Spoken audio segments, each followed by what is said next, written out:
اگلا سوال ہے، اخوانی خارجی کا علماء کو منافق اور بزدل کہنا کیسا ہے؟ کیونکہ آج کل یہ ٹرینڈ بن چکا ہے، کیا ایسے لوگوں کو موتوا بغیظکم کہہ سکتے ہیں؟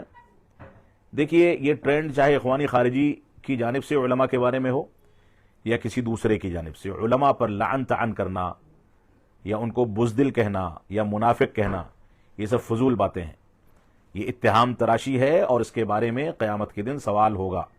ہماری زبان سے جو الفاظ نکلتے ہیں ان کے بارے میں سوال کیا جائے گا۔ تو منافق کہنا یہ بذات خود حکم لگانا ہے، اور حکم لگانے کے سلسلے میں اسلام کا جو موقف ہے، شریعت اسلامیہ کا یا سلف صالحین کا، وہ موقف ہمارے سامنے ہونا چاہیے۔ منافق اگر کوئی کسی کو کہہ رہا ہے تو کیا اس نے اس کے دل کو چیر کر کے دیکھا ہے کہ وہ منافق ہے؟ بزدل اگر کہہ رہا ہے تو بزدل ہونے کا حکم کس بنیاد پر لگا رہا ہے؟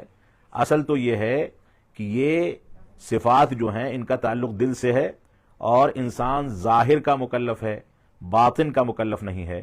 اگر وہ ظاہر کے کسی عمل کو دیکھ کر کے باطن پر حکم لگاتا ہے تو اس پر اس کا مواخذہ ہوگا، الا یہ کہ اس کے اندر وہ صفت پائی جائے اور اس کی دلیل موجود ہو۔ اب یہاں پر تین چیزیں ہیں، ایک تو علماء پر منافق اور بزدل کا حکم لگانا، ایک عام آدمی پر بھی منافق اور بزدل کا حکم لگانا درست نہیں ہے۔ یہاں پر علماء پر لگا کر کے جرم کو مزید شدت اختیار ہو گئی، مزید جرم نے خرابی اختیار کر لی۔ ایک عام آدمی کو بھی ہم منافق اور بزدل نہیں کہہ سکتے، چہ جائے کہ کسی عالم دین کو منافق اور بزدل کہیں۔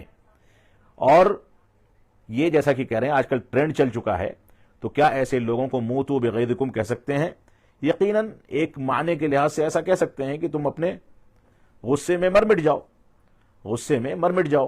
حقیقت یہی ہے کہ یہ منافقت یا خارجیت جو ہے، جو علماء کو بدنام کرنے کا کام کرتی ہے، یہ حسد اور بغض و عناد کا نتیجہ ہے۔